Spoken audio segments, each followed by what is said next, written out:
नौकरी चाकरी नहीं मिली तो मुल्ला जी बोले कि यार भीख मांगने से अच्छा कोई काम दुनिया में नहीं। काम करो, मेहनत करो, शाम तक खाए के मिले मिले कौन ना मिले, और मांग कर खाने में बड़ा आनंद है। चलो संत बन जाए। तो तीनों लोग निकले, चलते चलते बहुत दूर गए, एक बट वृक्ष के नीचे बैठे। मुल्ला जी बोले कि बिरादरी के हिसाब से भीख मांगो, अब विचार करिएगा। तो यादव जी बोले कैसे? चाची को बात न करो, ए चाची बात न करो। तो बिरादरी के हिसाब से मुल्ला जी बोले भीख मांगा जाए, हम फकीर हैं चावल मांगे और तुम यादव हो दूध मांगो।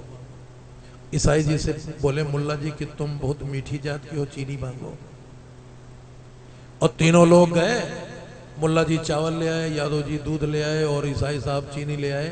एक हड़िया की, मिट्टी की हड़िया में खीर बन गई, बरगद के नीचे करसा वरसा लगा के कंडा करती, बड़ी गजब की खीर बनी। मुल्ला जी को लालच आ गया, बोले भाईजान 3 भाग में खीर बटेगी, पेट कोई का नहीं भरेगा, एक काम किया जाए, चलो खीर को टांग दो बरगद पर और सो जाया जाए। जो आदमी नंबर 1 का सपना देखे, सवेरे कुल्ला दतून करे, वही अकेले खीर खाए, फिर कल शाम को बनेगी, फिर दूसरे के हिस्से में जाएगी। अब पता नहीं क्या ठहर गए इन लोगों के मन में। अच्छा, मुल्ला जी जब लगाया आसन, बोले या मेरे इंशाअल्लाह, या मेरे परवरदिगार, रात में जन्नत की खैर सैर करवाना। अल्लाह अकबर, या मेरे इंशाअल्लाह कह के सो गए। ईसाई साहब जो अपना लगाया आसन, तो बोले ए माय गॉड, ए मेरे यीशु प्रभु, रात में जो हमको सपना देना कुछ अच्छा हो, ताकि सवेरे हड़िया की खीर हमें को मिले। Good night, good night, good night. सो गए। अब यादव जी बेचारे गमछा बिछाए, सोचें कि इनके तो सिंगल सिंगल देवता है, ये तो निपट गए, हम सतुर 33 कोट देवता भरे हैं। राम का नाम ले तो अंदर बंदर पावरफुल है, हनुमान जी भी बड़े देवता हैं। लक्ष्मण का नाम ले कि कृष्ण का नाम, बलराम का नाम, शिव का नाम ले कि दुर्गा का नाम ले। 12 बजे रात तक यादव जी यही नहीं तय कर पाए कि किस देवता का नाम लेकर हम सोए हैं तो सपना अच्छा रिलीज हो। और तब तक 12 बजे हर हरा के लगी भूख को चढ़ गए बरगद पर। दोनों साथी सोवे और अकेले खीर चाप गए।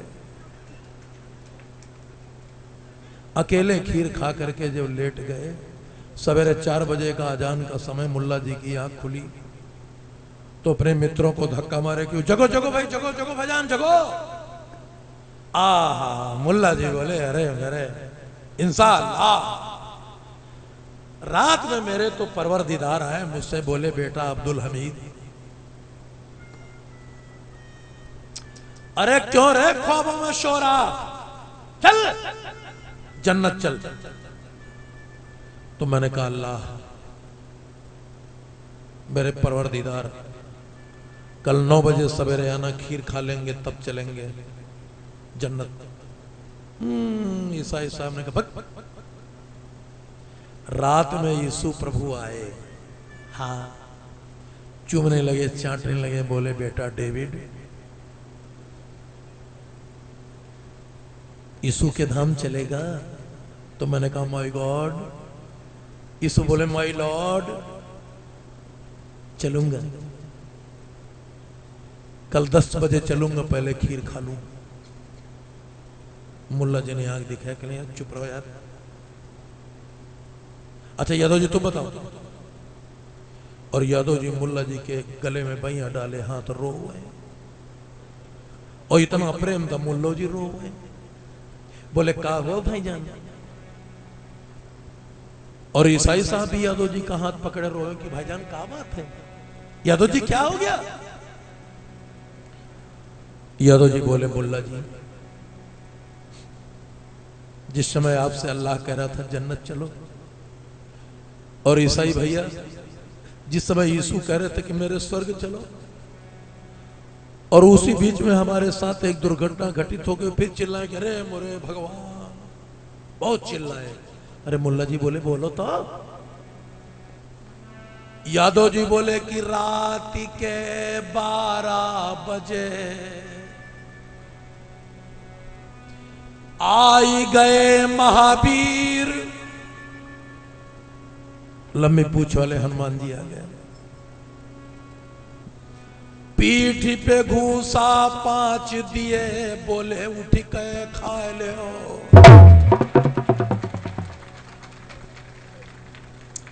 मुल्ला जी रोवे लगे, कहा खीर साहब। यादव जी बोले, कहा जान मरवावे। 5 घोसा में हनुमान जी के हम फिट हो गए। तो कहीं कहीं सपने में ऐसा लोग फायदा उठा लेते हैं। तो वही है भगवान के संग में रुक्मणी का ब्याह होला। रुकुम ने पत्र भेज दिया शिषपाल को, और बतावें अन्यायों में सबसे बड़ा अध्यक्ष है शिषपाल। शिषपाल के भाई का नाम है दंतवक्र। भागवत में श्री सुखदेव जी महाराज बोले, दंतवक्र ने शिव की तपस्या की, शिव जी ने वरदान दिया किसी हथियार से नहीं मरोगे। और छोटा भाई शिषपाल अन्यायों में सर्वश्रेष्ठ। पत्र गया तो उस पत्र में साफ साफ लिखा है रुकुम ने कि दूल्हा बन के आई मेरी बहन का पाण ग्रहण करिए।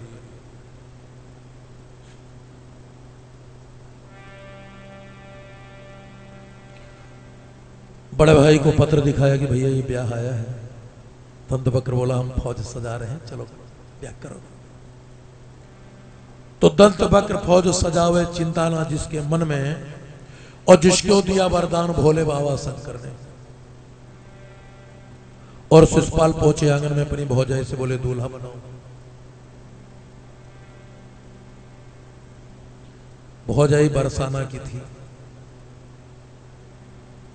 राधा जी पूरी बात बताया करती थी उससे कि जो मेरे श्याम है द्वारकापुरी में बहुत अच्छे हैं। 11 साल की उम्र तक तो मैं उनके साथ रही हूं। श्रीधाम चले गए मथुरा, कह तो गए थे आऊंगा, नहीं आए तो क्या करें।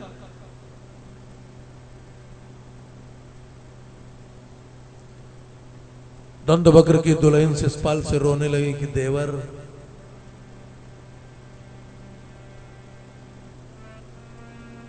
इस पत्र में लिखा है कि कृष्ण भी आएंगे स्वयंवर में। अरे शिषपाल होगा कृष्ण क्या कर लेंगे। तो एकदम दंतवक्र की रानी बोली कि देवरा ले वो मान हमारी। ये तो मानो कि देवर ले वो मान हमारी, तुम्हें नहीं मिलेगी रुक्मिणी प्यारी। छूट जाएगी नातेदारी, हट जाएगी शान तुम्हारी।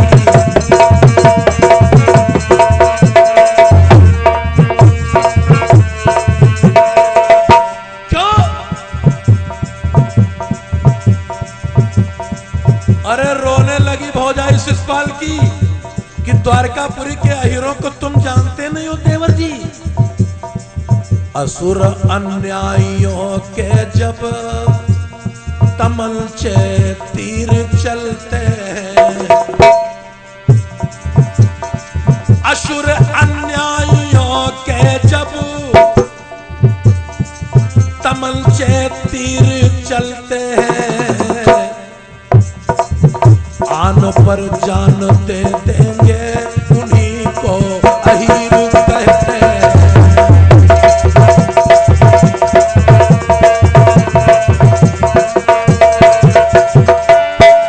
निशाने पर लगे जाकर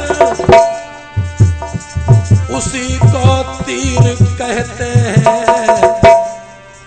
और रोने लगी शिषपाल की भौजाई की आन पर जानते देंगे उन्हीं को अहीर कहते हैं।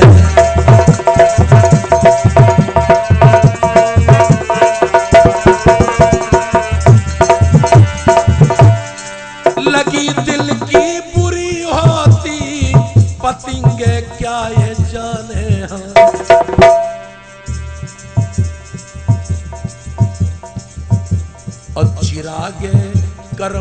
मोहब्बत से पतंगे यूं ही चलते हैं।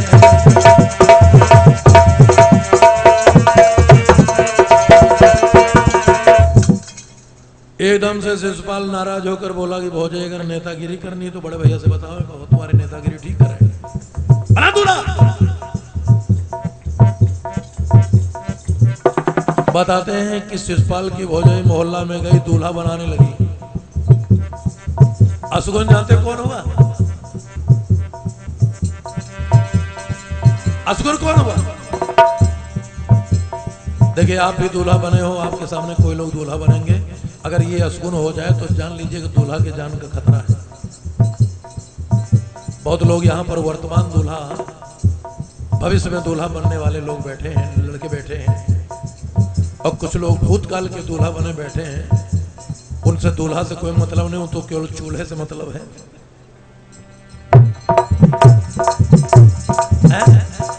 जो लोग दूल्हा बनने वाले हैं तराई में, एक याद रखें, प्रथम करे स्नान ईस गुण ध्यान लगावे, गायत्री का करे हवन कुछ पावे। और दूल्हा बनना किस तरह चाहिए? जांघ लंगोटी कसो, जांघ में फंसे लंगोट चढ़ावे, और ताके बाद कोई दूल्हा का फिर मानो भेष बनावे।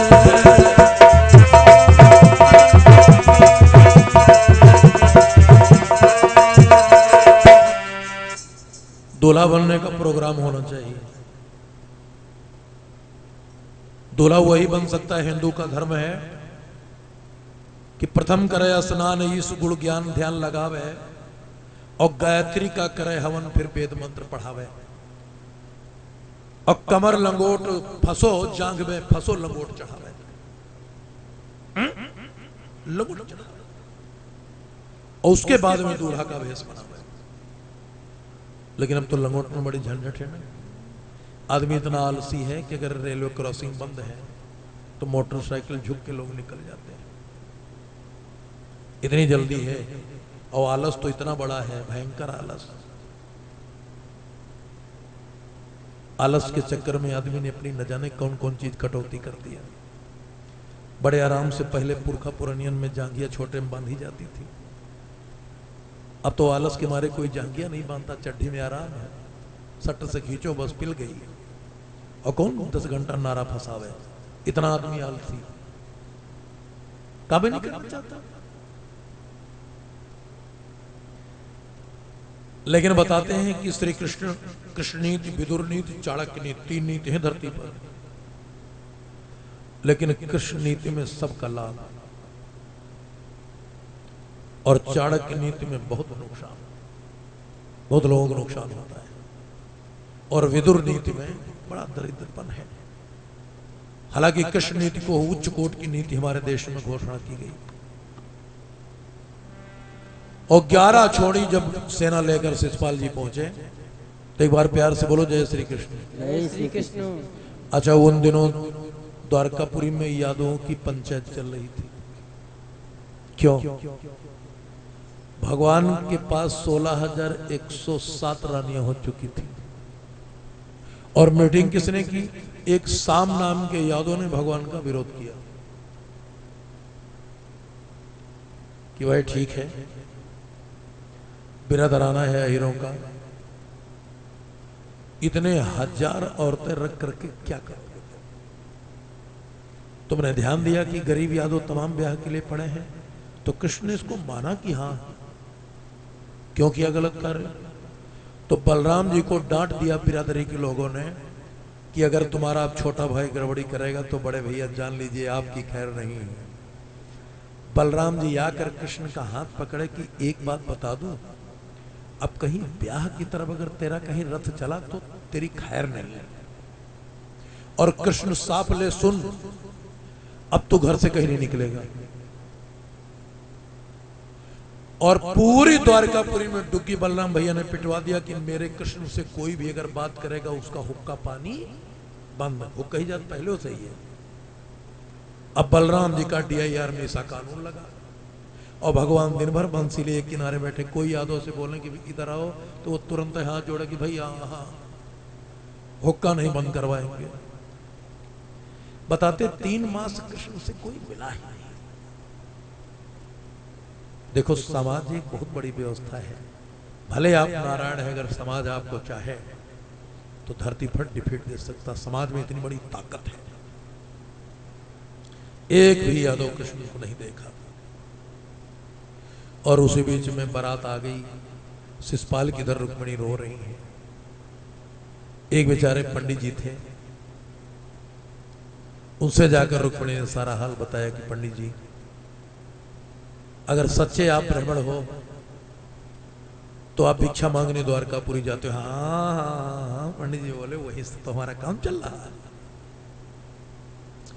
तो अगर महाराज मेरा पत्र लेकर जा सकते हो। पंडित जी बोले कुछ वजन पैसो वैसो दे दो चले जाएंगे। तो बताते हैं रुक्मिणी ने पत्र कृष्ण को लिखा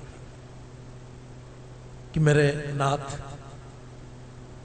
अन्यायी देश में है, संयोग बस कि मैं एक अन्यायी की बहन हूं, आप कृपा करके मेरे घर पधारो और मंदिर में ही मिलो, मैं चल दूंगी।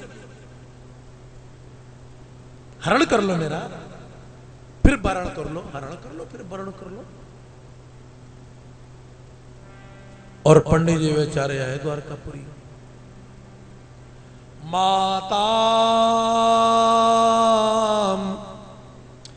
भिक्षाम देहि। द्वारकापुरी की यादों की महिला बोली पंडित जी भिक्षा ले लो। भगिनीश भिक्षाम देहि। लो भिक्षा गुरु जी। अजय देर से द्वारपाल से पूछे पंडित जी हो रहे लाला इसमें कृष्ण का कौन घर भाई? और पंडित जी सीधे सीधे जानो, दाहिने थोड़ा सा मुड़ जानो। और दरवाजा बहुत बड़ा लगा है, द्वारपाल होंगे उनसे पूछना। और जैसे दाहिने मुड़ करके देखा है पंडित जी ने, स्वर्गधाम पुरी द्वारका दिड़ी चका चौंदी भाई देखत तो सुवर्णमयी एक से अनेक एक द्वारका के भवन है। पूछे बिन कोई किसी से नहीं करत बात, देवता बैठे सब साथ साथ मौन है। एक द्वारपाल को धक्का मारे पंडित जी बोले भैया ये कौन गांव घर है? हाँ द्वारपाल मुस्कुरा के बोला पंडित जी ये मेरे श्री 1008 श्री मेरे भगवान यदुवंश शिरोमणि कृष्ण का घर है। इतना बड़ा अज्ञान, अब मिलना चाह रहे हैं अगर तो कोई चिट्ठी उट्ठी हो। हाँ गुरु जी हाँ चिट्ठी ये दे दो, वो बच जान जाएगा। द्वारपाल ने चिट्ठी लिया। बलराम बोले किसकी चिट्ठी द्वारपाल? अरे नहीं भैया ऐसा ही। अच्छा। और बलराम जी की पत्नी का नाम था केतकी। गुस्सान बलराम जी केतकी बोले आज के लिए बड़े सन्नाटे में बैठा, कोई नाटक हुआ तो तुम्हारी खैर नहीं। केतकी बोली हम क्या करें, इतनी देवरानी आ गए, हमका चाहती क्या, हमको आग दिखा रहे हो? बहुत बलराम जी के गुस्सा सेता उतारते ना। और जाकर द्वारपाल ने पत्र दिया। कान में भगवान बोले कि धीरे पंडित जी को लाओ अंदर जरा, कोई जाने न पाए। VIP गेट से न लाना, पीछे से लाओ। चुपके से पंडित जी पीछे से गए, भगवान के पैर पकड़ के रोने लगे। प्रभु एक लड़की का नाम है रुक्मिणी, वो आपके लिए मर जाएगी। उसके भाई का साला बारात लेकर आया है शिषपाल महाराज, आप चले चलो गोविंद नहीं, वो लड़की मर जाएगी। भगवान उदास होकर बोले पंडित जी जाकर रुक्मिणी से कह लो कि शिषपाल की दुल्हन बन जाए। शिषपाल की दुल्हन बन जाएंगे तो महारानी हो जाएंगी। और मैं तो अहीर हूं, मेरे घर में ग्वालिनी से आगे और कोई पोस्ट नहीं। पंडित जी पैर पकड़ के रोए कि प्रभु एक बात बताएं, तुमको अगर मेरे प्राणों की जरूरत हो तो ले लो, लेकिन उस बिटिया को तुम अपना लो। भगवान बोले पंडित जी फिर मदद करो, अभी मेरे बड़े भैया तुमको भोजन कराएंगे, वस्त्र देंगे, दक्षिणा देंगे, चलने लगना तो बीमारी का बहाना भयंकर करो। मेरे भैया की जितनी गुस्सा है उतनी दया भी है। अगर कहीं कह दिए कि लाला जरा पंडित जी को छोड़ दे, काम तुम्हारा भी बन जाएगा, हमारा भी बन जाएगा। और वही सेटिंग तो थी, भगवान की सेटिंग कहीं चूक सकती। और गए बलराम जी से संपर्क है और यादव से मिलवाए कि देखो पंडित जी हैं। अरे अरे अरे अरे सब लोगों ने कहा अरे गुरु जी गुरु जी गुरु जी प्रणाम प्रणाम प्रणाम। पंडित जी बोले अरे वाह भाई, धन्य है इस बैकुंठ धाम। बलराम भैया ने भोजन करवाया, वस्त्र दिया, कुछ दक्षिणा वक्षिणा जब देने लगे, पंडित जी बोले माखन मिस्त्री तो सुना करते थे बड़े भैया ताऊ जी, आज तेरे घर का माखन खाकर मेरी आत्मा तृप्त हुई। ठीक पंडित जी आइएगा, फिर आइएगा।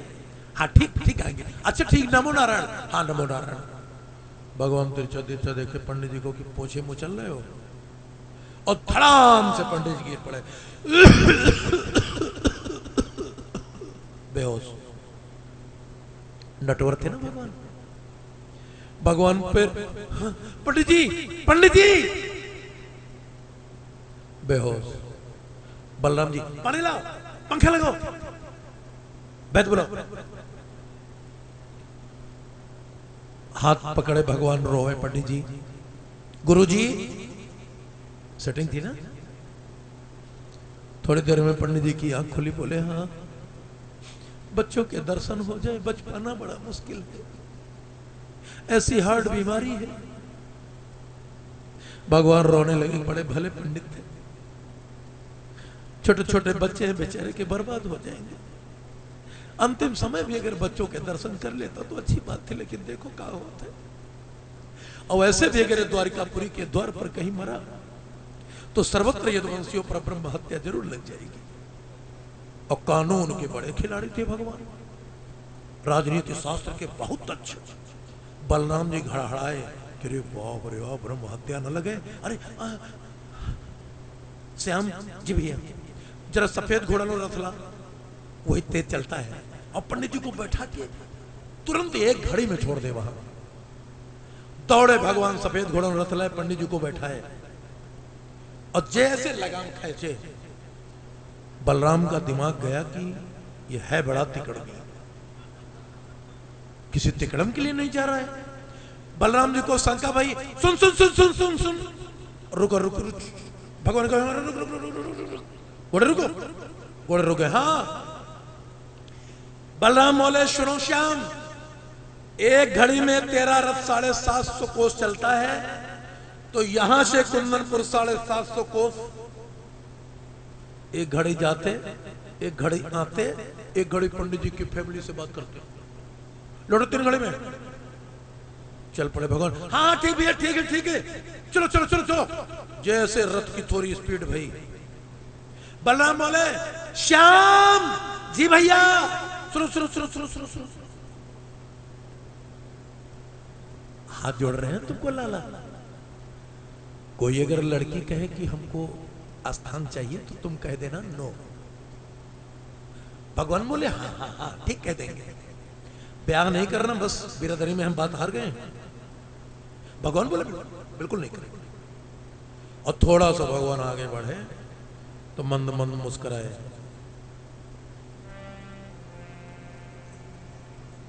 बलराम जी समझ गए इसकी मुस्कान में आज कुछ बेईमानी है, इसका मुस्कुराना तो गजब है।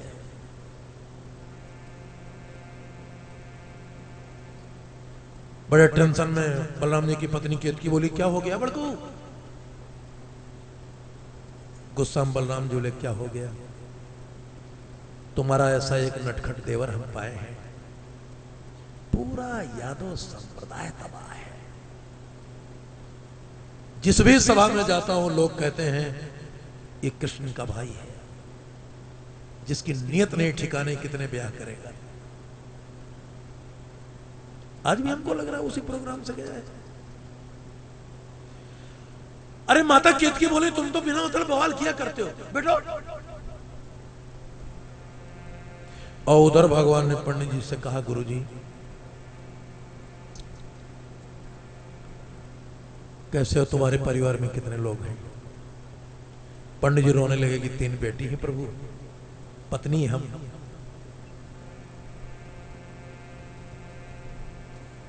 डरते तो नहीं हो गुरुजी?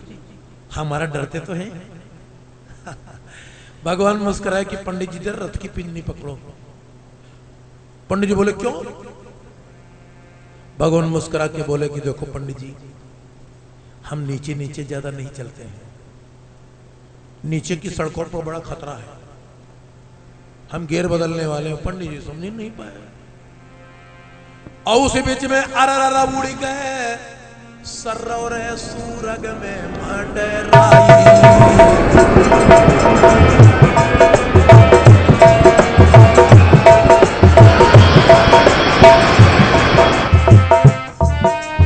अररा उड़ गए शर सूरग मंडराई, स्वर्ग में रथ गया। आसमान में पंडित जी अब गए हैं घबराए।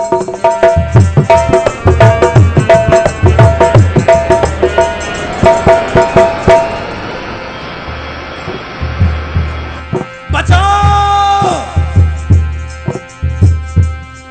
महाराज हृदय में पंडित गए घबराए और ऊपर से नीचे गिरी है हड्डी सुरमा बन जाए।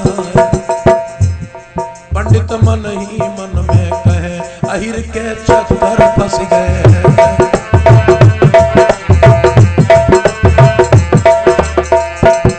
अहिर के चक्कर फंस गए हैं, अहिर के चक्कर फंस गए हैं। पंडित मन ही मन में कहे अहिर के चक्कर फंस गए हैं।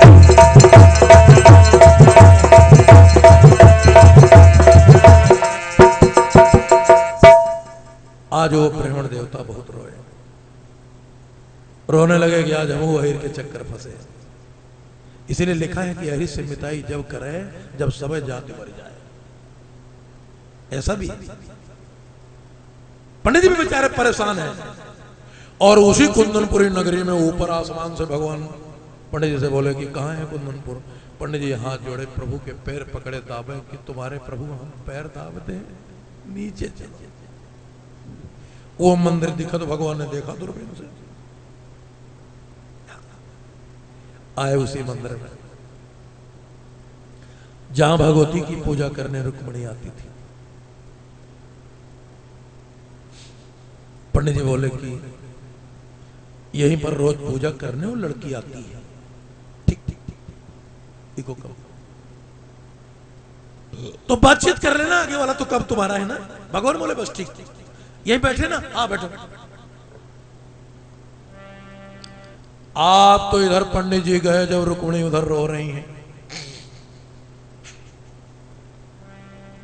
ब्याह के बाकी हैं 2 दिन, तो एक बार प्यार से बोलो जय श्री कृष्ण। जय श्री कृष्ण। प्रेम से बोलो जय श्री राम। जय श्री राम।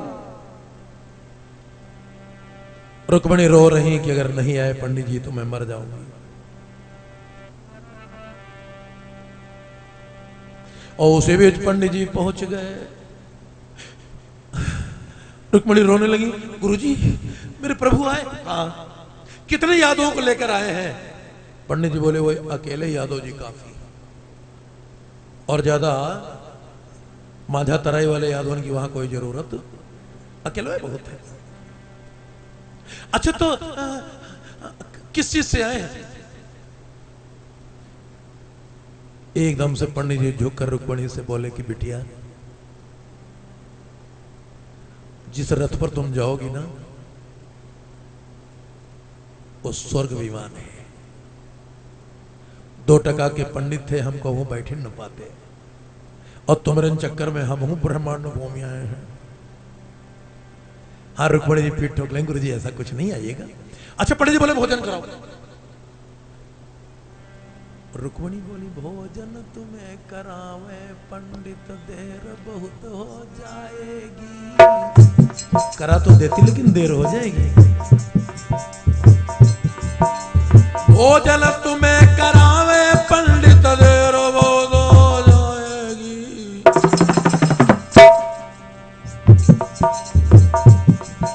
और तब तक मेरे कंत की सवारी मंदिर से रम जाएगी। फिर गुरुजी हम तो जावे चली पंडित मेरी सासुल के घर आइयो रे। नीचे आंगन मेरे बैठ के पंडित भोजन तुम्हें खाइयो रे। पंखा ले हाँकूंगी पंडित भोजन तुम्हें कराऊंगी। जो कुछ है उपकार तुम्हारा बदला मैं चुकाऊंगी।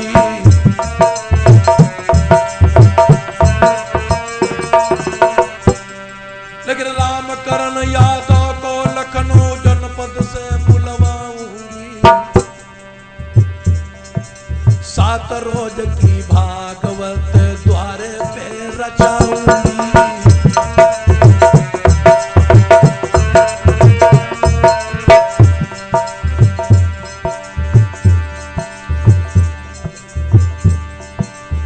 प्रयास परिवार फैजाबाद से बुलवाऊंगी।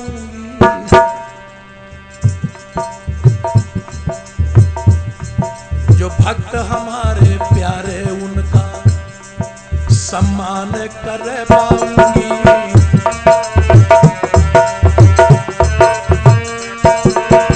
माता बहने आवे उनको चुनरी गहाऊंगी। और जो भक्त हमारे प्यारे उनको कबहू ना भुलाऊंगी।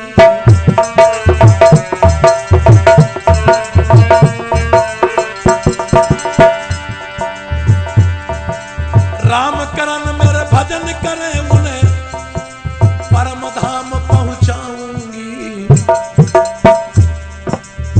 यश की रहती उनकी नौकर मैं छाऊंगी।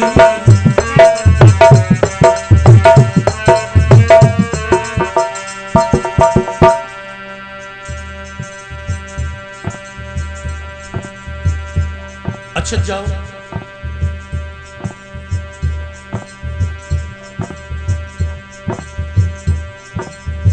पांच लड़कियां और रुक्मिणी चल पड़ी कहां?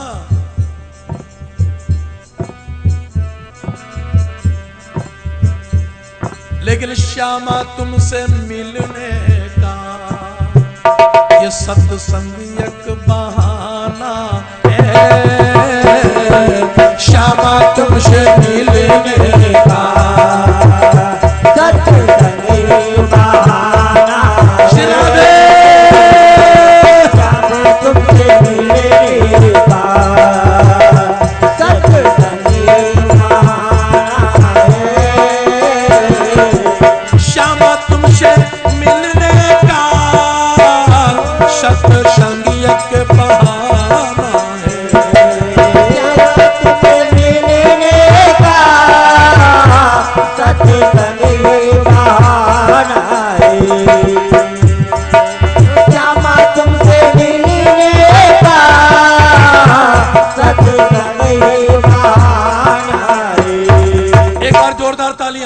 जोरदार तालियां।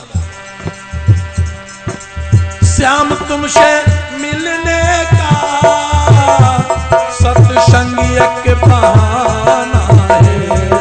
श्यामा तुमसे मिलने का सत्संग एक बहाना है।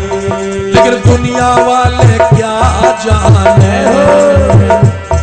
ये दुनिया वाले क्या जाने, मेरा रिश्ता पुराना है। दुनिया वाले क्या जाने, मेरा रिश्ता पुराना है। श्यामा तुमसे मिलने का सत्संग एक बहाना है। श्यामा तुमसे मिलने का सत्संग एक बहाना है। श्यामा तुमसे मिलने का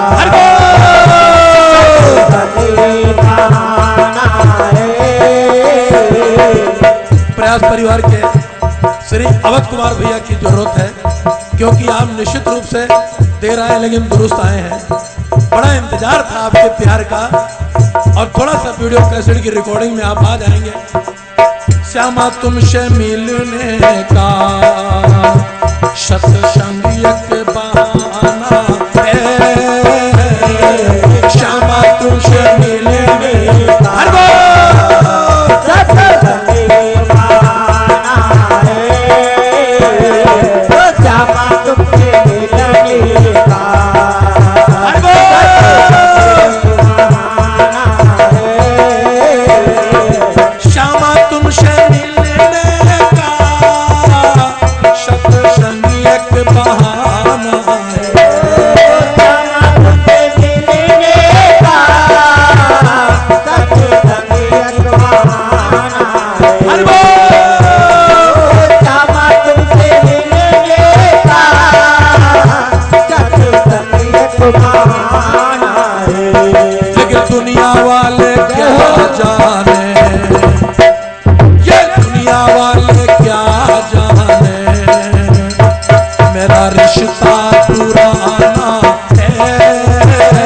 एक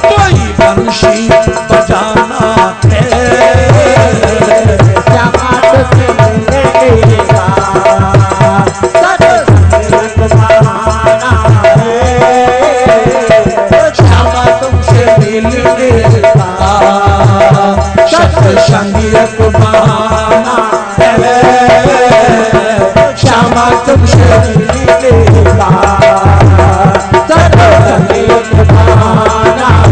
है, श्यामा तुमसे मिलने का सत्संग एक बहाना है, श्यामा तुमसे मिलने का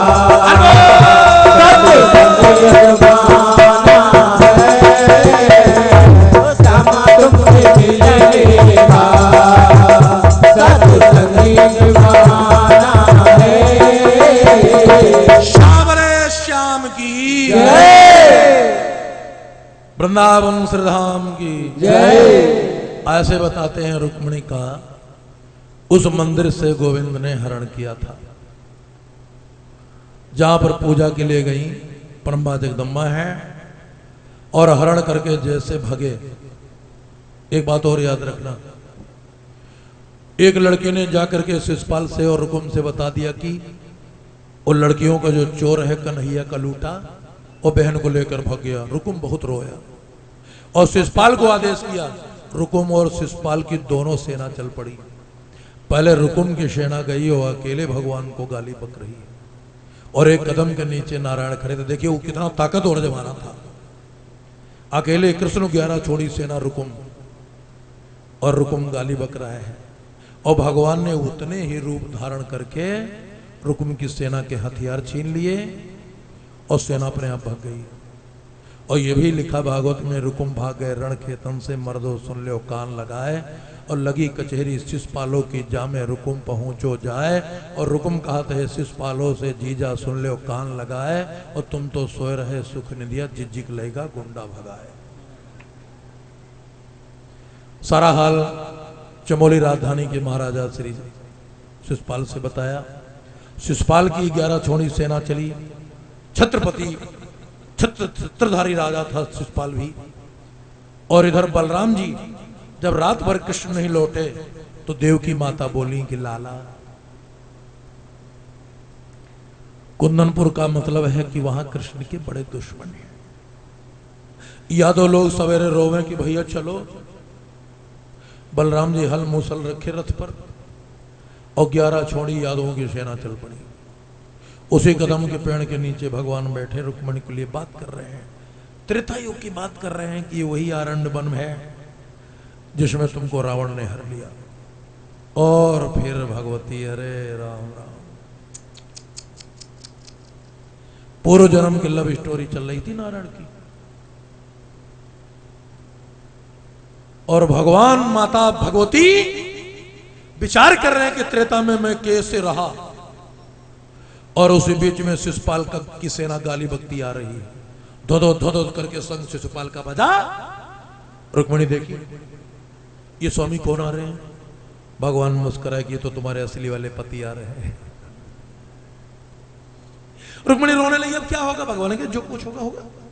और पीछे फिर बलराम जी का शंख बजा, और बलराम के शंख की आवाज सुन के भगवान की आवाजें बंद।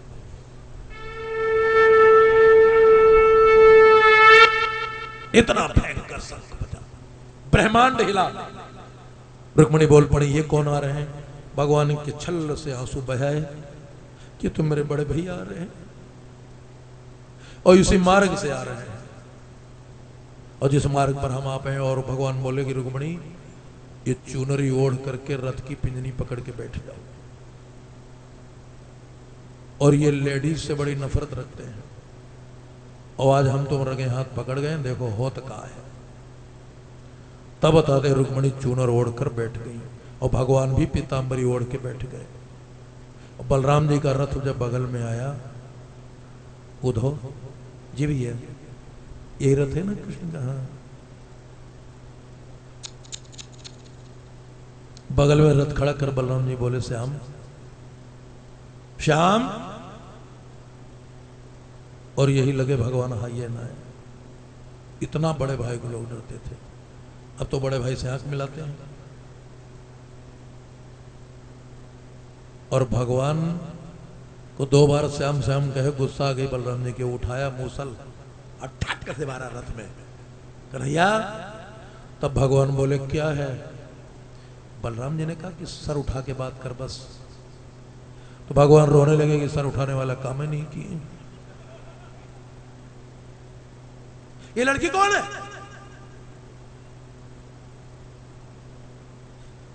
भगवान रोने लगे, रुक्मणी क्या कहा था हमने? क्या बदनामी यादों में मेरी है?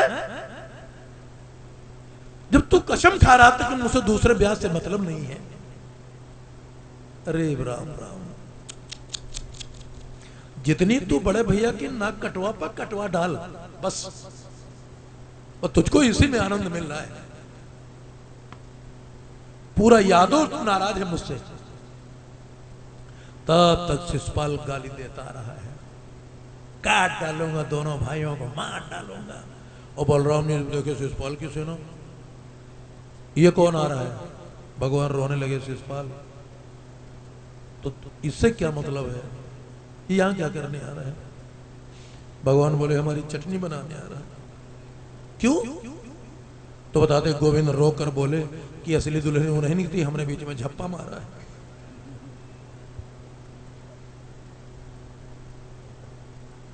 और दया आ गई भगवान बलराम को। और उद्धव बलराम जी को धक्का मारेंगे, भैया इतना मत डांटा करो, ये देखो आ गई सेना, कुछ करो इंतजाम। बलराम जी बोले, श्याम अच्छा इधर बहू का जरा ख्याल रखना, इससे हम निपट ले थोड़ा सा। आगे भगवान बढ़ गए। 11 छोड़ी यादवों की सेना चली गई। यादव लोग घूर घूर देखें कि कौन लड़की लाए हैं हो भगवान। और चूनरी से भगवान ने फिर रुक्मणी को दिखाया, और जो यादव रुक्मणी का मुंह देखे चकोर हो जाए, एक यादव दूसरे को धक्का मारे, करें फिर काम फिर गजबे करे। ऐसी वैसी बात नहीं, फिर ऐसी एक और रानी नहीं भगवान की, सब आपस में चर्चा करें, ये दो वाला। बलराम जी गए, दंत वक्र भिड़ने आया शिशुपाल का भाई। शिव जी ने वरदान दिया था किसी हथियार से नहीं मरोगे। लेकिन जैसे भाला लेकर दंत वक्र बलराम की ओर दौड़ा, बलराम जी ने हल फंसा लिया खोपड़ी में और 3 मूसर खींच के मारा, दंत वक्र खत्म। भाई हल मूसर कोई हथियार तो है नहीं, दंत वक्र मर गया, शिशुपाल भाग गया। जैसे शिशुपाल भागा, जरासंध के घर गया, शरण दे दो। क्या हुआ? मेरे बड़े भाई को बलराम ने मार दिया। जरासंध बोला कि वो 2 सांड मेरे दामाद को मार दिए, अब तेरा एक भाई गया। जरासंध अंदर डर गया कि हम बहुत दिन के मेहमान नहीं, योजना हमारे तरफ आवत होगी, और इसीलिए भगवान ने जन्म लिया था। बलराम जी इधर लौट रहे हैं, यादवों की पंचायत हुई। कुछ मुख्य यादवों ने कहा भैया अब ये बेचारी कहां जाए, जहां 16,107 राखे हो, यो को यश करो। बलराम जी, भगवान ने धक्का मारा रुक्मणी को कि हाथ जोड़ के भैया से प्रणाम कर लो। और जगदम्बा साक्षात जगदम्बा थी, और चुनरी ओढ़कर थोड़ा सा मुंह दिख रहा बलराम को। जेठ के सामने पर्दा किया जाता ना, थोड़ा सा हल्के हल्के घूंघट में गई और हाथ जोड़कर बोली दादा प्रणाम। और जैसे बलराम जी पैर से लेकर मुंह तक झलकी रुक्मिणी की देखे, बलराम जी की हिम्मत काम न करे। एक यादव जी पूछे बड़को का है, मुस्कुरा के बलराम जी करे कि चलो इंतजाम करो। फिर ठीक है, ठीक है, हाँ बोलो, चलो चलो चलो गाँव चलो। और तुरंत भगवान बलराम जी का और श्री कृष्ण का रथ आता है कुंदनपुर में राजा के दरबार, और रुकुम को भगवान ने दौड़कर गिरफ्तार कर लिया। यादव लोग पकड़कर रुकुम को खंभा में बांध दिए, और राजा रानी जेल में थे ना, कोप भवन में, उसको बोल से निकले और रुक्मिणी को बताते हैं मंगलाचरण के लिए गर्ग ऋषि आए।